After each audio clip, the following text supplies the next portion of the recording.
Bu kun har 3-chi erkakning boshiga tushadi. Ularning qizlari, ayollari, singillari yoki opalari begunoh erkaklarimizni K-drama degan botqoqlikka olib kirishadi. Va siz kelajakda qiynalmasligingiz uchun men bu botqoqlikka kalla tashladim. Tilim qursin, shu tilim qursin ha. Padarga la'nat, va'da berganim uchun o'zimni majburlab drama, ya'ni K-drama ko'rdim. Bolalarga esa bu olam haqida kulguli va biroz bachkana tur qilaman. Qizlar ham zerikib qolishmaydi, sababi oxirida sizlarga juda ham bir ajoyib informatsiya bermoqchiman. Koreyaga ketgan do'stim bilan birgalikda albatta. Hammasidan oldin men bir drama haqida taassurotlarimni Instagram profilimga yuklagan edim va u videoyim yaxshigina rekka chiqib ketibdi. Men o'sha videoyim orqasidan plus minus drama sevarlar qanaqa xarakterlik odam ekanligini tushunib oldim. Va ularning katta qismi qizlar. Shu uchun daramshitsalar deyman. Yigitlar xafa bo'lmaysizlar. Xafa bo'lsangizlar menga pomidor. Xo'p qizlarjonlar, o'sha Instagramga qo'ygan videoyimni analiz qilib chiqsam, ko'pchiliklaringizni dorama deyishim triggerlik qildimi bilmayman nimaga, lekin kommentariyaga tushib erinmasam menga qanaqa to'g'ri aytilishini tushuntirib berdingizlar. Rostini aytsam menga pomidor. Men o'zimni hayotimdan misol keltirishni yaxshi ko'raman. Shunga eshitinglar. 5-6-sinfimda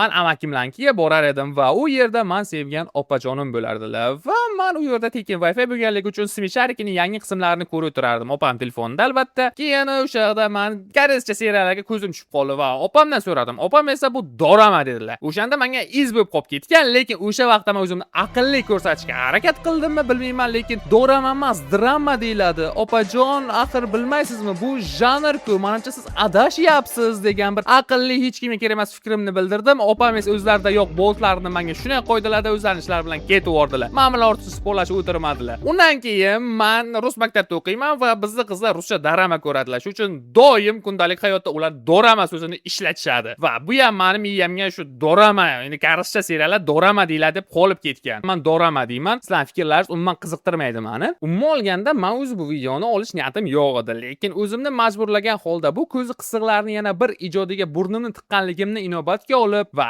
bir haftalik zo'rlanish marafonimni ham befoydaga ketmasligini o'ylagan holda dorama yoki K-drama haqida gapirib o'taman. Daramshitsalar, men kechasi bilan anime ko'rib yig'lab, ertasi kun anime musor degan videoni olgan odamman. Shu uchun xafa bo'lmaysizlar endi. Okey, hikoyamni boshlashdan oldin qisqa aql tishaman. Dramalarning janrlari juda ko'p. Kimgadir urush dramalari yoqadi, kimgadir esa romantik komediya. Keyin Netflix burunchasini suqib bir ikki ajoyib dramalarni olgan. Misol Kalmar uyini. Da, u ham drama. Men esa hozir asosiy e'tiborimni romantik dramalarga qarataman. Sababi aynan shu janrda men cringe hissini va peshonamni devorga urib yorvorish hissini his qildim. Ujus yoki jang dramalari esa ancha yaxshi va plus minus e'tibor bersangiz ham bo'ladi. Keyin hamma jang dramalari, ya'ni urush dramalari ham sizga yoqmasligi mumkin. Sababi dramalarda komediya meni videolarimdagi prikollar bilan bir darajada. Okey, o'zimni yerga urib yordim. Aql chichish qismi tugadi. Tabriklanglar. Romantik dramalar, naqadar klishega boy janr. Xullas, tipishniy romantika olish uchun bizga bir xunuk laqabli chiroyli aktrisa, Hui Sun Min kompaniyasi direktorining o'g'li Kim San Jun va xuligan ko'chani ushlagan Juni Yo degan personaj kerak va ular bir-birlari bilan sevishlari kerak. Albatta bizni xunuk laqabli qizimizni otasi bo'lmaydi. Birinchi red flag tayyor. Yoki otasi xezalak va onasini aytganini qiladigan bir bachkanalikni barcha mavjud qiyofalarini birlashtirilganidan paydo bo'lgan personaj hisoblanadi. Bola tomonida plus minus shu ahvol. O'rtada bir sterva qo'shamiz va bo'ldi. 20 soatlik suvdan iborat bir ajoyib serial paydo bo'ladi. Tan olish kerak, o'zbek novellalardan plus minus yaxshiroq. Buni ko'rish men uchun ancha qiyin bo'ldi. Sababi juda ko'p o'g'il bola personajlar, даже men uchun ham bachkana tasvirlangandek ko'rindi. Men uchun yana bir yoqimsiz hisoblangan narsa bu sevgini juda romantizatsiya qilinishi. 80% o'g'il bolalar buni ko'risha olmasa kerak. Sababi voqealar juda sekin rivojlanadi, ayrim joylarda personajlar umuman rivojlanmaydi va bu aytganlarim Kinopoiskda 8 dan baland olgan dramalardan biri. Voqealar sekinligini qizlarning o'zi ham tan olishdi. Onasini emsin, o'qigan kommentlarimni yarmi 2x da ko'ring degan kommentlar bo'ldi. Kechirasizlar, men dramalarni 1.5x da ko'rdim. Men 2x da ko'ra olmayman. Sababi meni miyam hali beri bu darajada SDVgalasha olmagan. Men bemalol 4-5 soatlik SCP laboratoriyasini lorini ko'rib berishim mumkin. Lekin dramani sekinligidan men даже buni 1.5x ga qo'yib ko'rdim. Dramalarni biznesga qaraganda qarash kerak. Sababi dramani olayotganlar ham biladi. Asosiy auditoriya qizlar. Shuning uchun qizlarga moslab drama olishadi. Qiz bolani bosh personaj qilishadi va uning atrofida hamma narsani aylantirishadi. Bu yerda anime ham shunaqa ishlaydi. Faqat bolalar tomoniga 4 ta 5 ta ko'kragi katta qizlarni olib chiqishadi. Bosh qahramonimiz bu animeni ko'rayotgan odamdek shaxsiy hayot umuman mavjud emas, bir imbetsil bo'ladi. Lekin bizani anime ko'rayotgan bo'lachamizga nisbatan bosh qahramonimiz omadi kelib qoladi va u 4 ta 5 ta qizdan bittasini tanlab, oxirida baxtli yashaydi. Kechirib qo'yibsan. Sen bunaqa hayotda kechira olmaysan. Sababi sen 4 ta 5 ta qiz emas, bitta ham sevolmaydi. Sababi sen ko'chaga chiqib oddiy zakaz ham bera olmaysan. Okey, mayli. Animationlar bilan o'zimning mavzuyim bor. Biz hozir drama sevayotgan qizlarga qaytishimiz kerak edi. Va drama ko'rayotgan qizlar Koreyaga ketish orzu qilishadi. Ular koreys krashlarni sevishadi va ayni ular uchun Koreyaga ketganlari keladimi, bilmadim. Endi men shunday deb o'ylayman. Endi hamma shunday deb o'ylaydi. Endi o'zlaringiz shunday tutasizlar. Agar sizlar yo'q desangizlar, men bilmadim. Nu, sizlar dramalarni ko'rasizlar, boya Koreyadagi hayotni ko'rasizlar. Lekin ming afsuski, real hayot Dog Style'da yaxshi ko'radi. Koreya siz kutganday emas demoqchi edim. Biroq men Koreyada yashamaganman va sizlar baribir ishonmaysizlar. Shu sabab Koreyada yashayotgan bir do'stimdan so'radim. O'zi K-drama haqida so'ragandim, u esa qo'shimcha berib bir qacha narsa aytdi. Men sizlarga o'shalardan eng shirin asal joylarini qo'yib beraman. Keyin K-drama ko'rdim deyapsan-ku, K-dramadagi hayotni 90% u fantastika. Unaqa hayot yo'q hayotda Koreyada. U bitta boy direktor kambag'al qiz yaxshi ko'rib qolib, baxtli qilish, unaqa narsalar yo'q. Umuman stres, hamma pul topish kerak, o'zi ishlab qilish kerak. U vashi bundan qiyin narsa yo'q. Xullas shu K-drama vashi hayot bilan umuman boshqacha. Shu K-dramani orzu qilib yuradigan qizlar mana shu orzusi bilan o'tib ketadi. Tamom. Umuman Koreyada hayot K-drama emas. Mana shu dramaga ishonib dahvo qizlar kelyapti-da, aldanib qolyapti. Dahvo anaqa ketyapti. Ko'p karslarning niyati mana shuda. Chet elliklar bilan anaqa chet elliklar vegogen deyiladi-da. Mana shu vegogenlar bilan отношения qiladi. Отношения qilgandan keyin qancha yashaydi. Chunki bularda hamma narsa bezaksda, zaks so'ramaydi hech qayerda. Masalan, anaqa kvartira ijaraga olsang ham, mehmonxona, motel qilsang ham hech qanday zaks so'rashmaydi. Ular ketaveradi, любой joyda. Shuni borsa, shu bilan bo'l, ishi bitta tashab ketadi. Ana shu narsa ishonib o'zimiz o'zbek qizlarni nechtasi guvoh bo'ldik. Mana shunaqa aldanib qolib ketgan yoki ba'zi qizlar viza uchun uni qizlar emas, yosh kattaroqlar qiladi, 28 yoshlilar qiladi, viza uchun turmushga chiqib qoladi.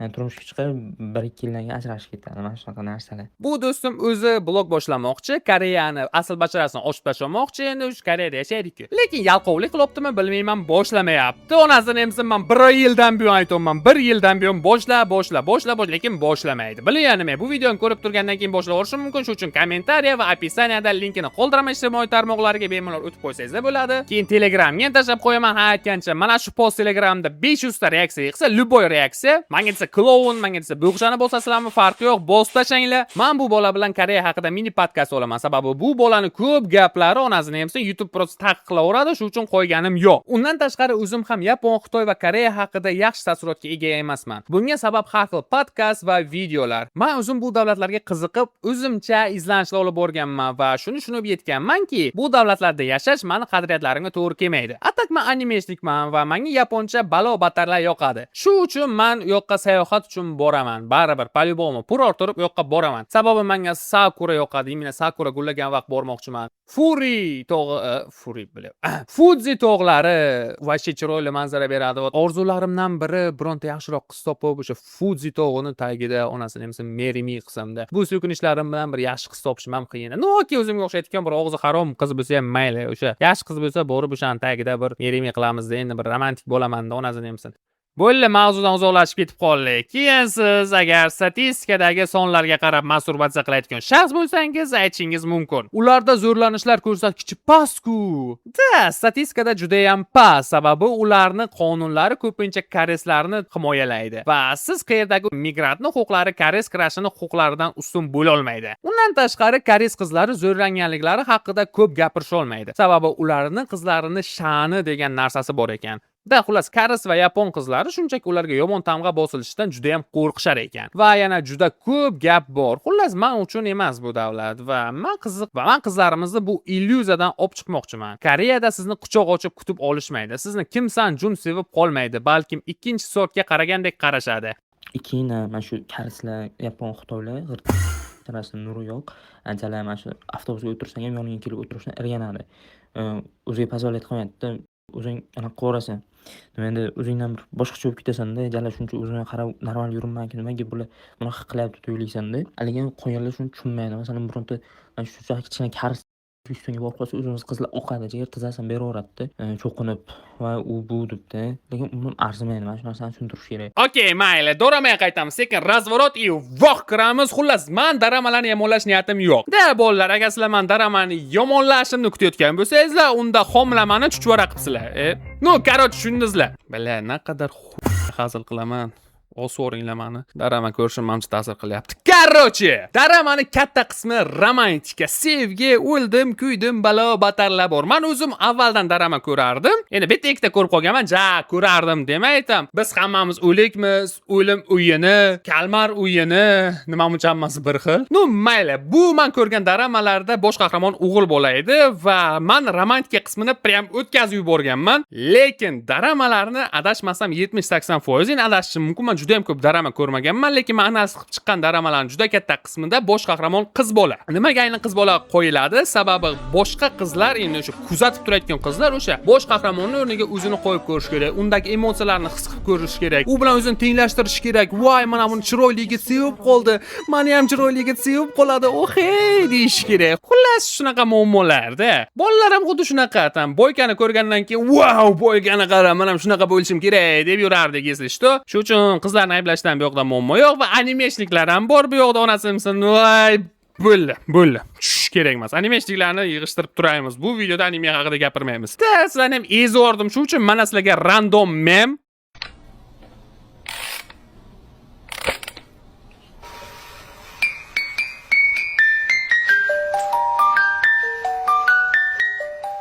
ko'pchiliklaringiz onasizlar darama yetga o'xshab yotasizlar, kechasi bilan darama ko'rasizlar, keyin ertalab uyqusirab hech balo qilmaysizlar va shu hayotlaringiz bilan Koreyaga ketganlaringiz keladi. Lekin afsuski, katta ehtimol bilan sizlar maktabni bitirib erga tegib ketasizlar. Agar Koreyaga ketish motivatsiyasi bilan o'qisangizlar, endi albatta, balki Koreyaga ketishlaringiz mumkin. Xullas, agar siz tikka erga tegib ketsangiz, endi bitta narsa tayyor turinglar, hayotlaringiz daramadagidek romantik bo'lmaydi. Daramalarda sevgini juda kuchli romantizatsiya qilishadi. Men bu narsani bilaman-ku desangizlar esa bir rus streamer qizining gapini eslayman. Qizni ismi esimda yo'q, lekin u shu gapni gapirgandi. Bilmadim nimaga, lekin har safar 3 metr nat uровнем nebani ko'rganimdan keyin munosabatlarimdan ko'nglim to'lmaslikdan boshlaydi. Bunaqa sevgi real hayotda bo'la olmasligini tushunsam ham baribir bir haftadan keyin biz ajralamiz degan edi. Bu yerda ham shunaqa ishlaydi. Daramalar ham miyamni zo'rlab tashadi. Shu uchun borib miyamni funksiyasini bir qaytarishim kerak.